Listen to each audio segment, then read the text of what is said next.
be able to have time for questions and things like that at the end, because I don't do great just talking to myself. I like to talk to others. And I also want to address any specific things that you guys have.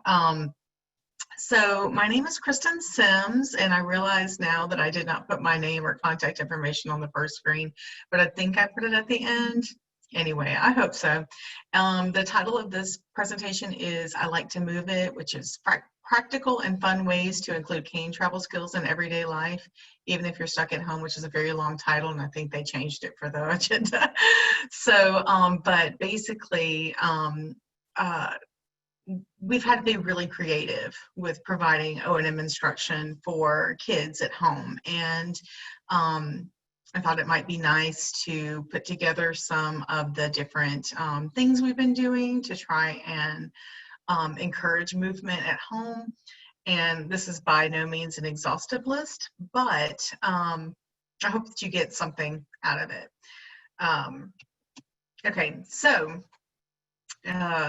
to encourage cane use. So those kind of the way I broke things down is to encourage cane use, to encourage orientation skills, spatial skills, those kinds of things. Those are all important skills with orientation and mobility. So for encouraging cane use, one of the simple ways to do that is to have an obstacle course. You can make an obstacle course out of anything. You can move some chairs around. You can put big plastic totes on the ground. Different things like that will help to provide a little maze or a little more fun when moving around. Also, and this one I have to go ahead and say this is my intern that came up with this, although we've all played it before, I believe, if you're at least a person of a certain age. The floor is lava. So when the floor is lava, you can't touch the ground, right? So you have to use your cane and you have to look for the next thing to step on. So you can throw around pillows on the floor, cardboard, little small stools that you can step on. Those different things. I know whenever I was a kid, we like to jump. We like to try and get from the couch to a chair or something. But those are good things to find and encourage your children to use a cane to find that next thing, because your cane is longer than your arm. And what better way to figure out that skill out than to have to jump across something, and you can find it with your cane before your feet can touch it. This one I called the corner cane technique. So whenever you're learning to use a cane, you can stand in the corner with your back to the corner, so the corner is right behind you, and you can tap your cane from side to side. And what you're wanting to do is get your cane arc wide enough that you're hitting each wall.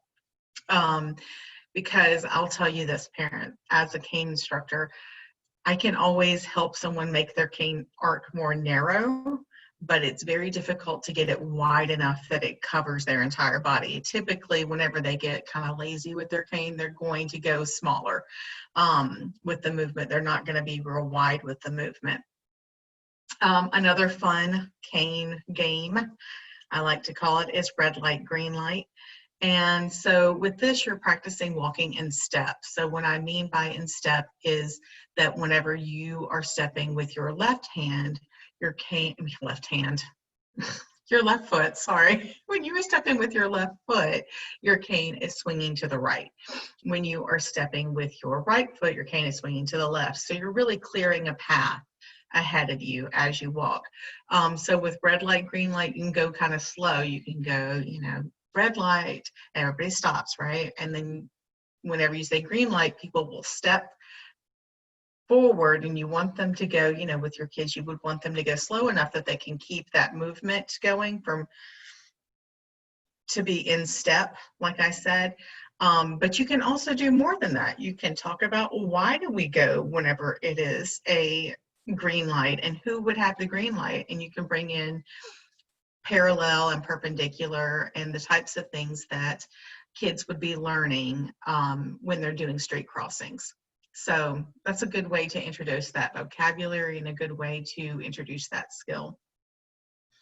I keep losing my controls on my computer, so just bear with me. I'm sorry.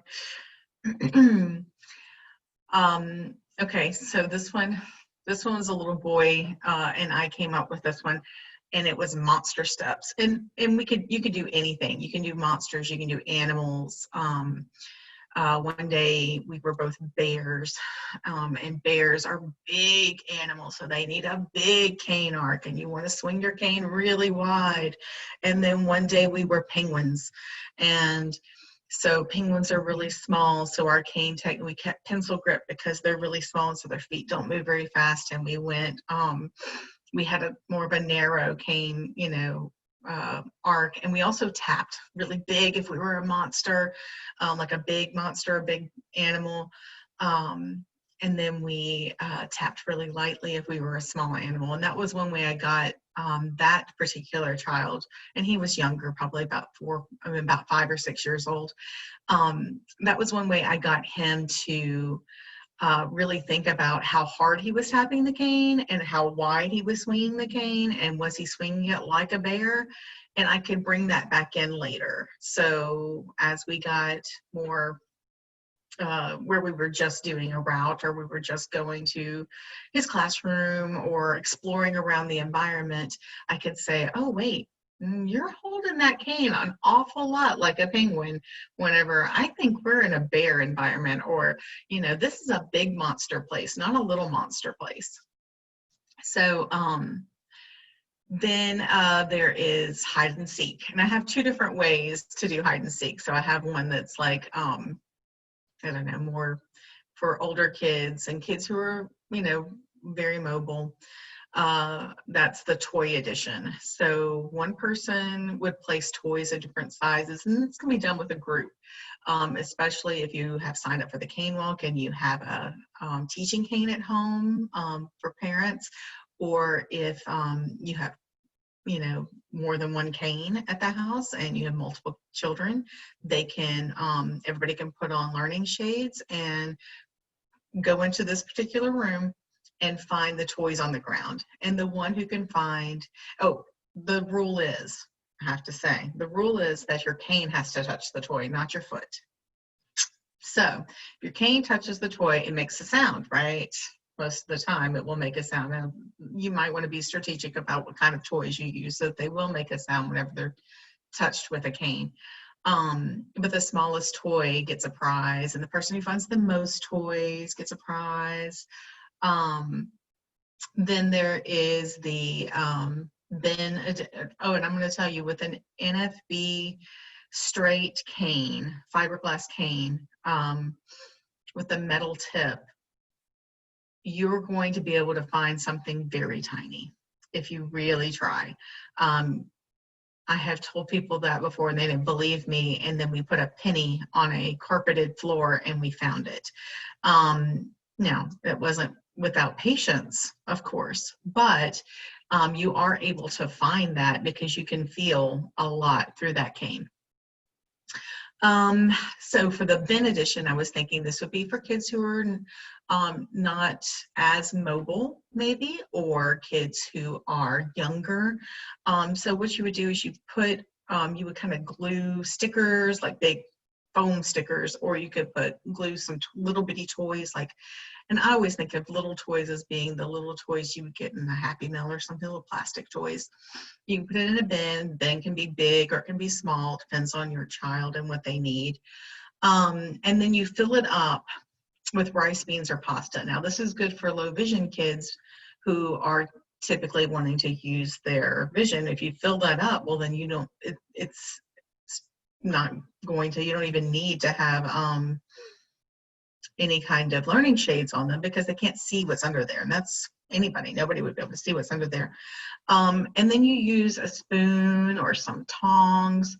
And I like chopsticks, like the kind that you get from the takeout place, the little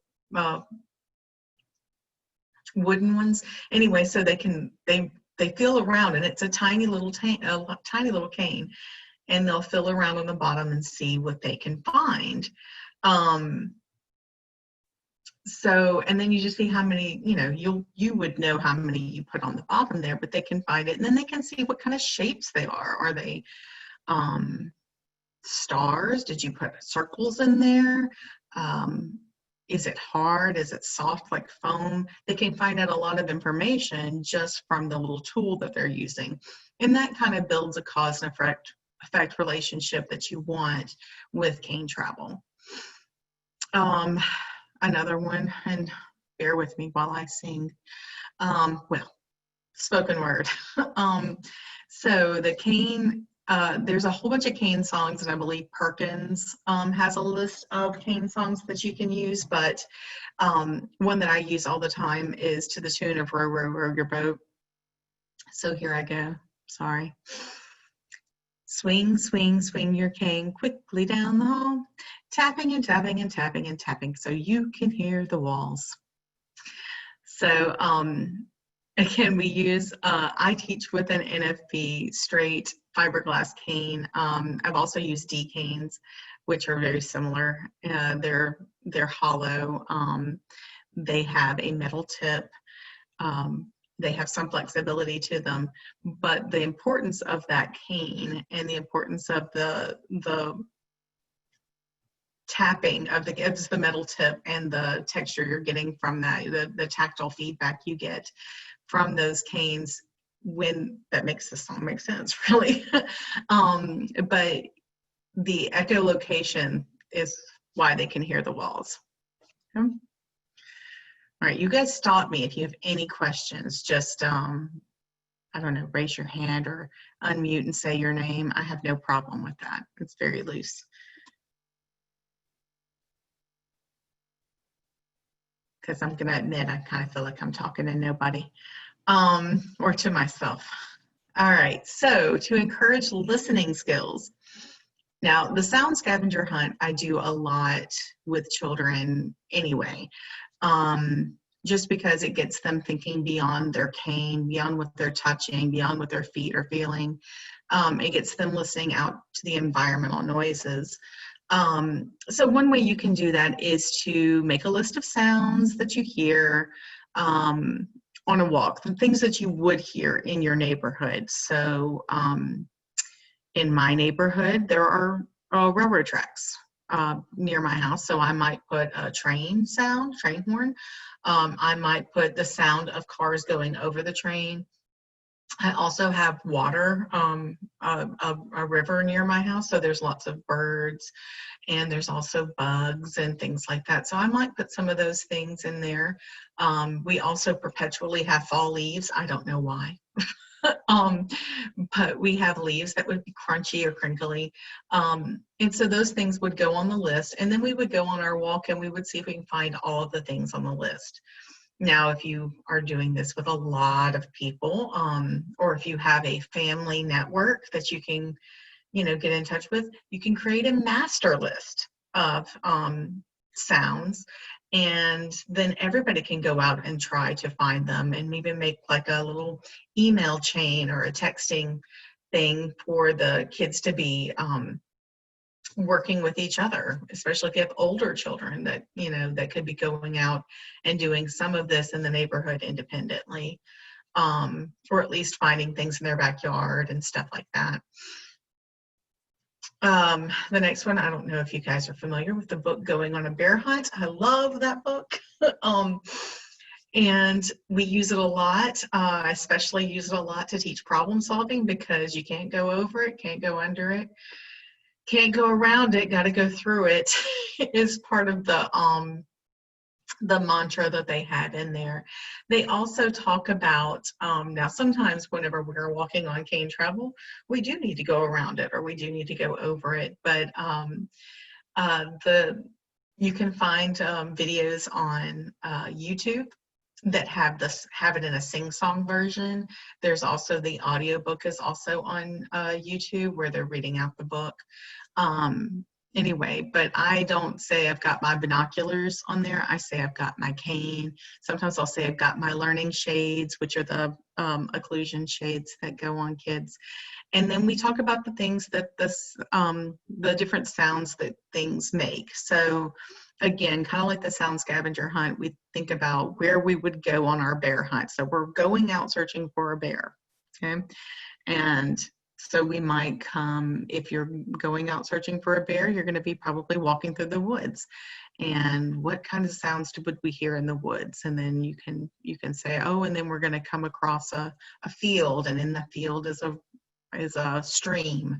What would it sound like for that? And then you keep going and keep building on those environmental cues and come up with a little, it's just a little rhyme. You can do that at home and just kind of talk it out.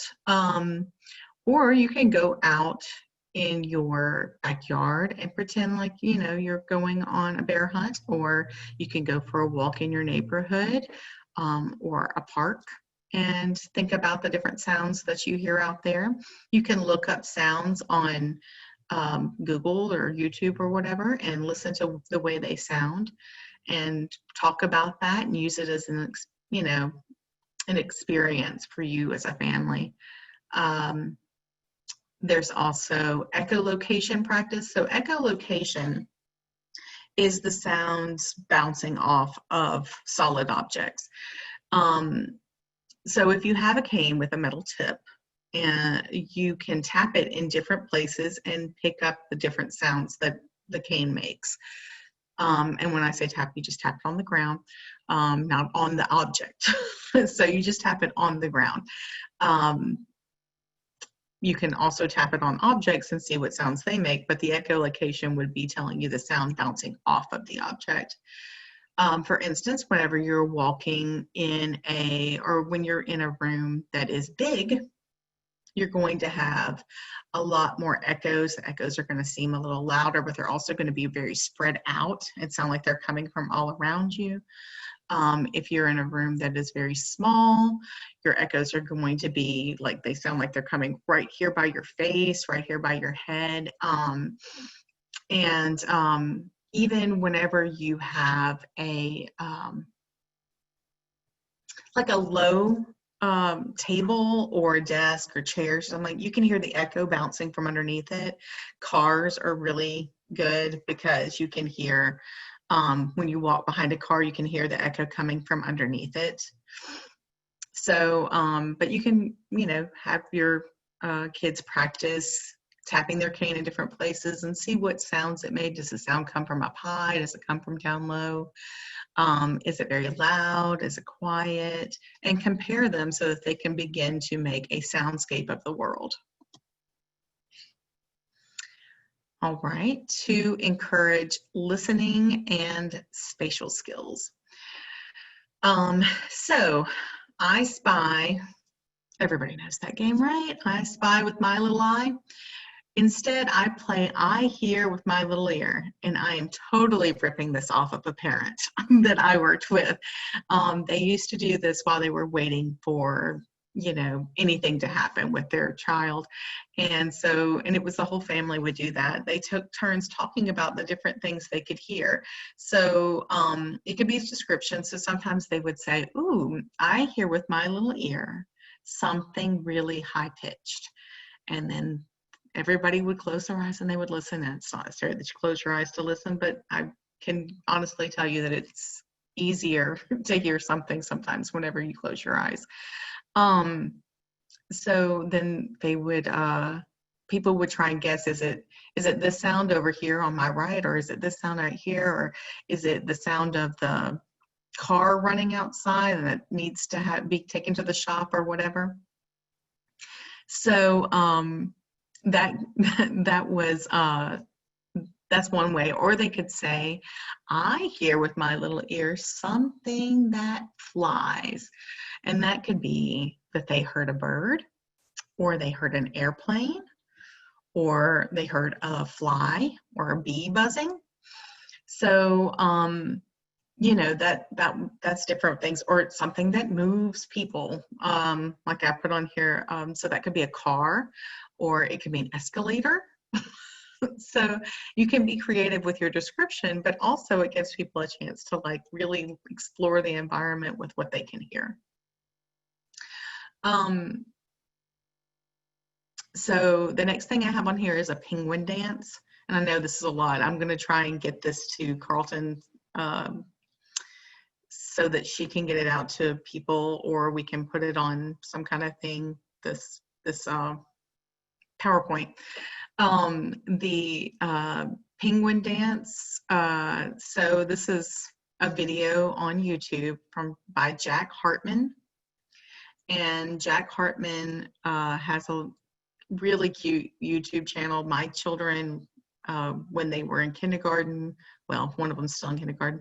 When my daughter was in kindergarten, he's been around for a while, and now my son, they love Jack Hartman, and he has some really great videos as far as like positional words, following directions, some great like movement, movement songs.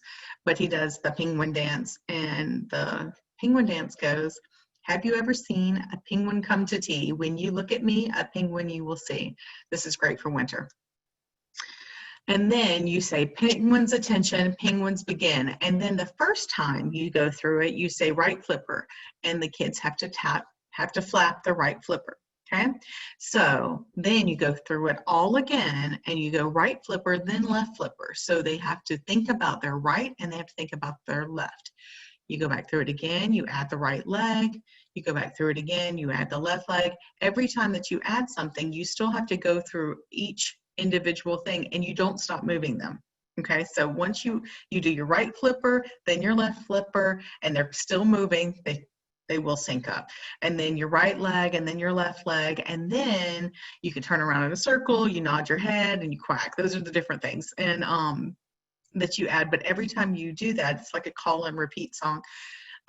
You're adding something else, and it's really great for kids because they can begin to think about where their body is in space and how it moves, and each individual limb working separately. And it's good for developing right and left. And there's some right side and left side songs, but that's a really fun little song to play. And again, a lot of songs on YouTube are fun. They're very easy to adapt because you just say different words over them, and nobody, little kids don't care how bad you sing. I've noticed. They may tell you that you sing bad, but they don't really care. So, and if they're your children, then they have no room to talk because they're going to sound just like you one day, right? Cardinal directions. So, to encourage orientation skills, cardinal directions is like number one. Some people don't think it's really important. I know a lot of people don't think it's really important because whenever I tell my husband that something is north of something else, he looks at me like I'm insane. But it is really important because, especially with blind kids, because whenever they get to be a little older and they start asking for directions, everybody's left and right are subjective, right? So it helps them to put things in order and lets you know how things are related to one another.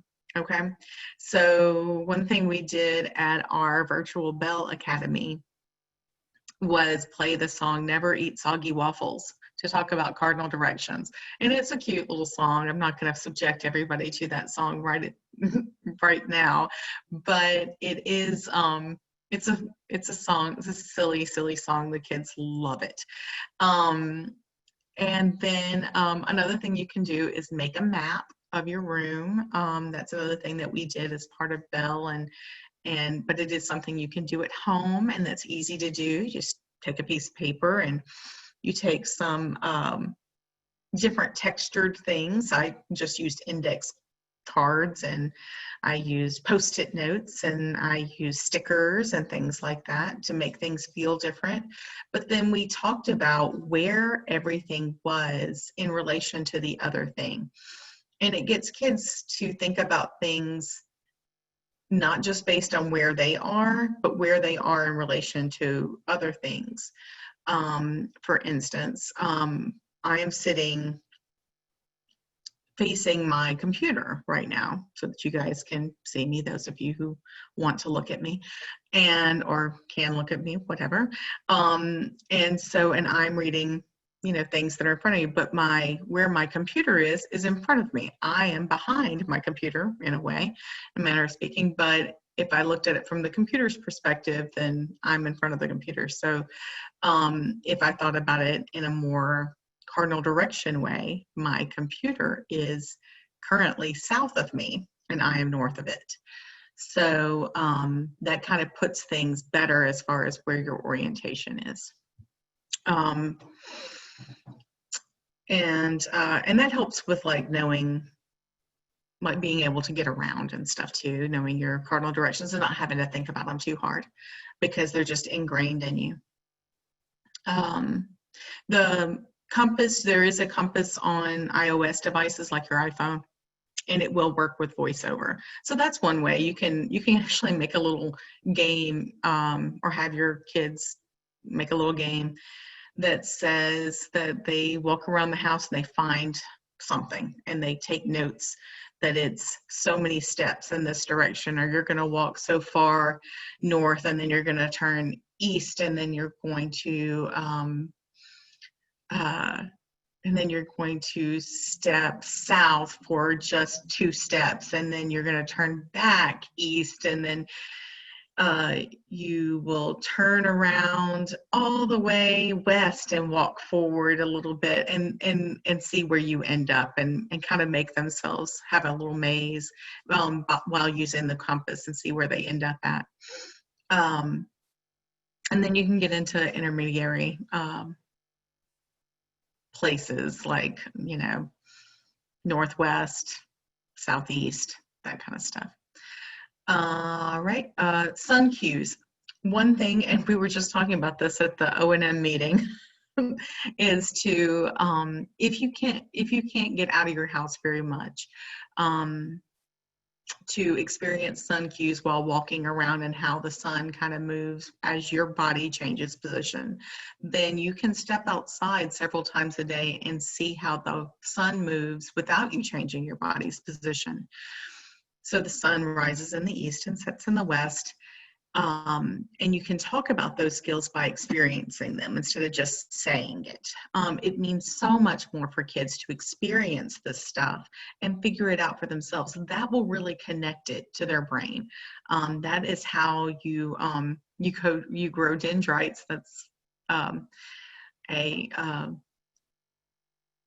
famous educator person says you don't grow dendrites from just being told something, you grow it by doing things. So if you go outside in the morning and you talk about where the sun is, now if you went outside in my backyard in the morning, you would not feel the sun. It would be shady. But then if you came in the afternoon, then it would be sunny. And so based on that, you could figure out which way my house faces. And kids can do that too after they've experienced it enough. And it might take a minute. You don't have to rush any kind of decision there. But that will help them to really have that ingrained, where the sun rises and where the sun sets and where your house is located and how it's, you know, which direction it's facing and that sort of thing. And that'll build that cardinal direction knowledge. Another game to play at home is Battleship. Battleship's really easy to adapt. You can get that box and just a little bit of, I mean, I've used regular Braille paper and glue and adapted, and just regular Elmer's glue, and adapted a Battleship game because you just need letters and numbers. I know that I've had some parents who used one of those little punchy ones. They kind of look like that you put the Dymo tape in and then you punch out the Braille letters. It's very easy to adapt. And so it's based on a grid, and you can play live Battleship if you have tile floor, you know, and sleep shades, and of course people will be able to hear you. So I've done that virtually with people before, like just for fun, like just say, oh, to walk, well, you wouldn't be playing Battleship then. You'd be walking forward so many tiles and walking over so many tiles, and then and kind of like a big chessboard. Anyway, but Battleship is kind of based on that, like checkers or chess. And so you put your little ships on there. I think most people know how to play Battleship, but it's good for kids to think about placement. And to be really methodical about moving across their grid. And it's also good for fine motor skills because they have to put those little pieces inside those little holes. And so that's Battleship. And then also they have to use a light touch because they don't want to knock over their ships. Then there's Twister. The blindfold Twister game is almost ready to go.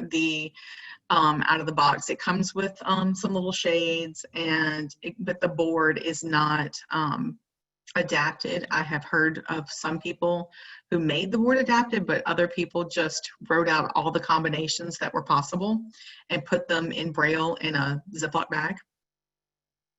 So like right hand, squiggly line.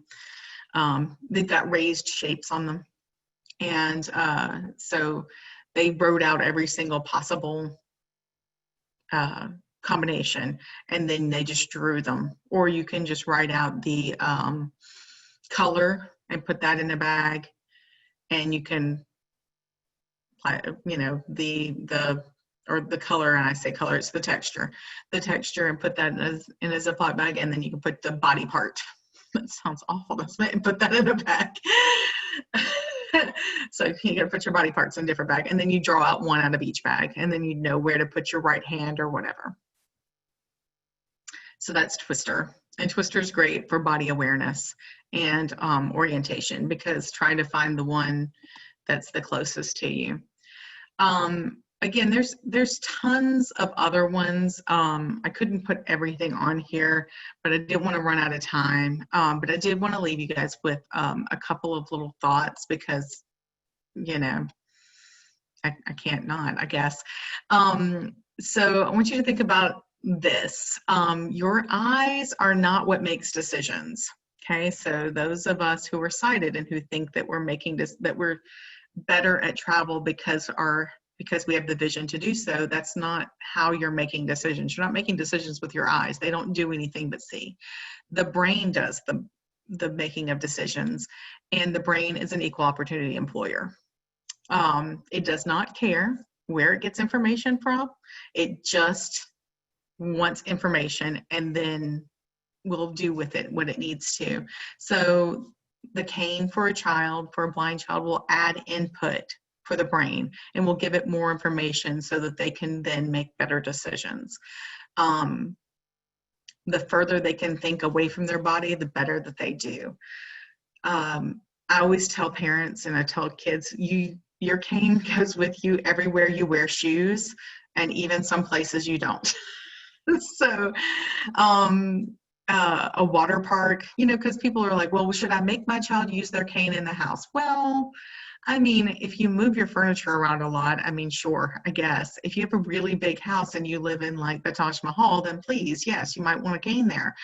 But most of the time, people are not using a cane in their own environment where they have things set up the way that they do. But it is important to, like, I always say some places you don't, because some of my kids have gone, what about a water park? Well, yeah, you don't wear shoes at a water park typically, but nobody's going to water park right now anyway, so that's not really, it's kind of a moot point. But you still would need to have your cane with you, like to get in a pool and things like that, because nothing is worse than walking into a pool before you intended to.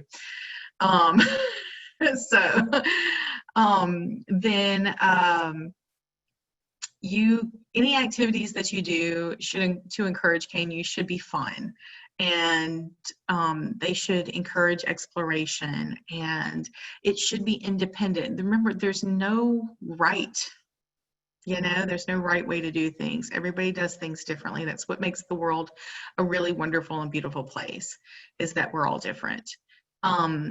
Learning only happens through error. And this is just true. You don't learn anything by doing it perfectly. So allow your child the benefit of learning through action.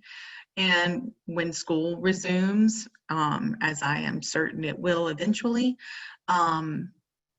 then encourage your school with that as well. One thing I would tell schools when I went to teach there, and still do, is that this is a place of learning. This is a place of education. Do not deny this child the opportunity to learn from mistakes, just like you're letting everyone else here do. If they are not allowed to make mistakes and they're not allowed to fail a little bit, then they won't learn anything from it. They'll only learn to be dependent. They won't learn to be independent. Something I tell my kids all the time is practice does not make perfect, because there is no perfect. Practice does make proficient, though. So you can get better at something by practicing, but you will never be perfect. Perfect doesn't exist. Because I do have a lot of kids who get hung up on doing things right. I would say if you are a sighted person and you want to use shades, that's great. You should do that. I want you to understand that you should do something comfortable the first time before you start getting out into the world. Do something that I like to have a conversation with people when I put them under learning shades the first time, so that way they can kind of get used to wearing shades. Also, every parent teaches their child to move independently, and you are no different, so I know that you can, right? I don't want people to be fearful that, oh, I like that, practice does make permanent. So you are, I want parents to feel empowered to teach their children, and don't think that you need any certain letters behind your name to do that. All you need is MOM or DAD or guardian or grandma or aunt or whatever. That's all you need to be the teacher for your child. Okay, with that, do you guys have any questions? I answered everybody's everything.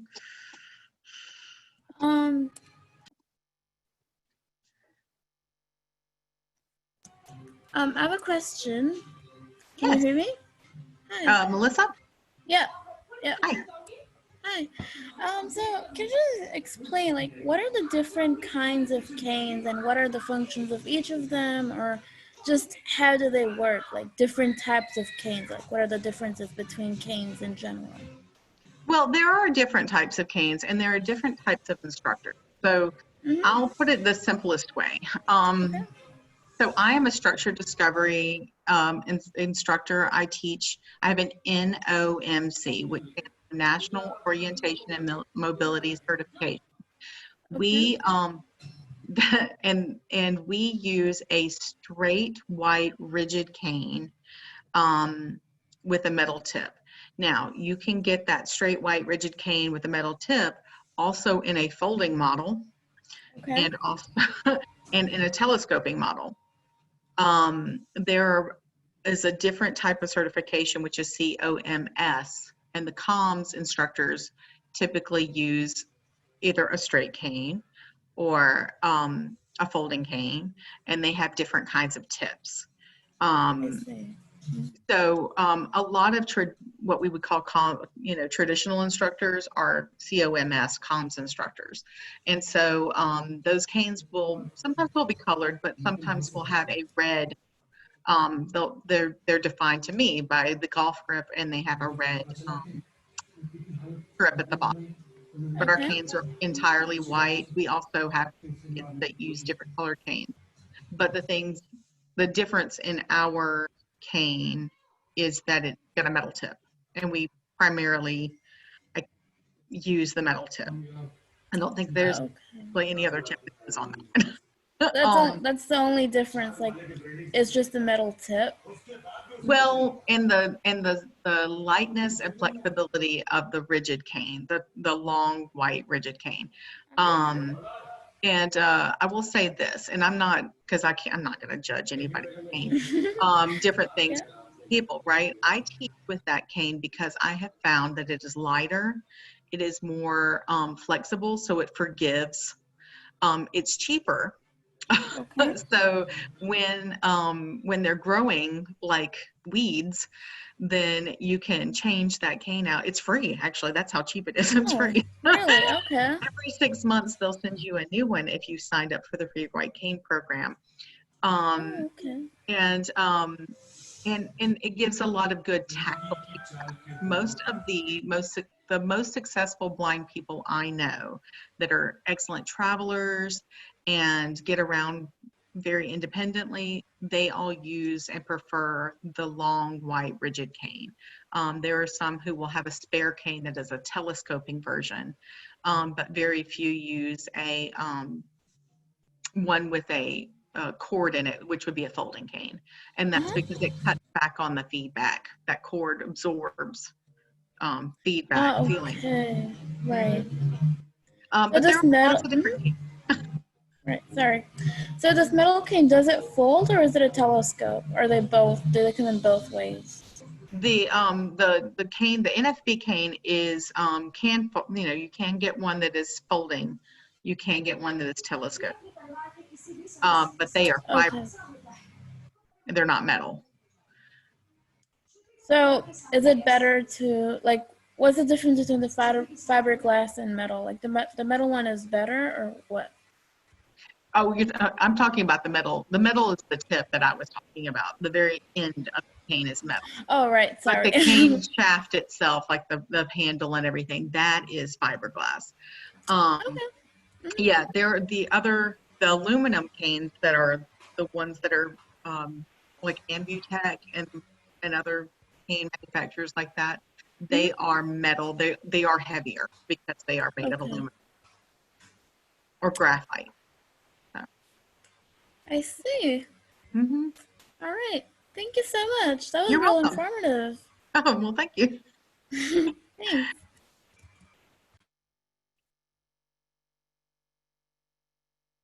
We have a few more minutes if there's any other questions. I don't remember what time this one's over.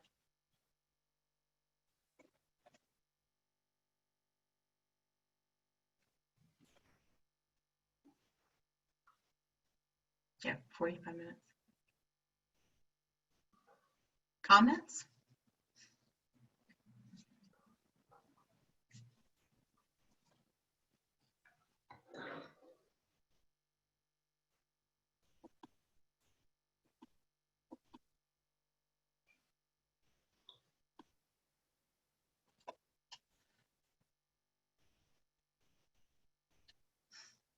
And I will try my very best to get, well, thank you, Sherry. I appreciate that.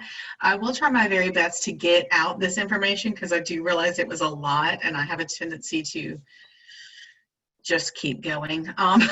And so like once I have like, oh, well, that would be a good game and oh, that would be a good game. You're feel free to email me. My email is ksims at LATECH lawtech.edu. I do work at the Professional Development and Research Institute on Blindness at Louisiana Tech, and you will hear lots of probably that said to people, said around. We do have an orientation mobility program where we do train people. So if you feel like this might be the kind of field you want to go into, we'll be happy to have you guys join us in Ruston. So anyway, please find me on the app or email me and connect with me if you have any questions.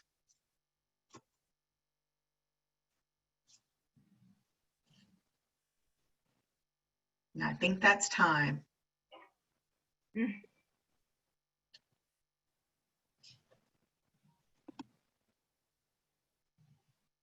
Awesome. Sounds like you hit it out of the park, Kristen.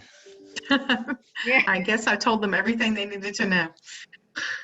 just overwhelmed with information. It might be.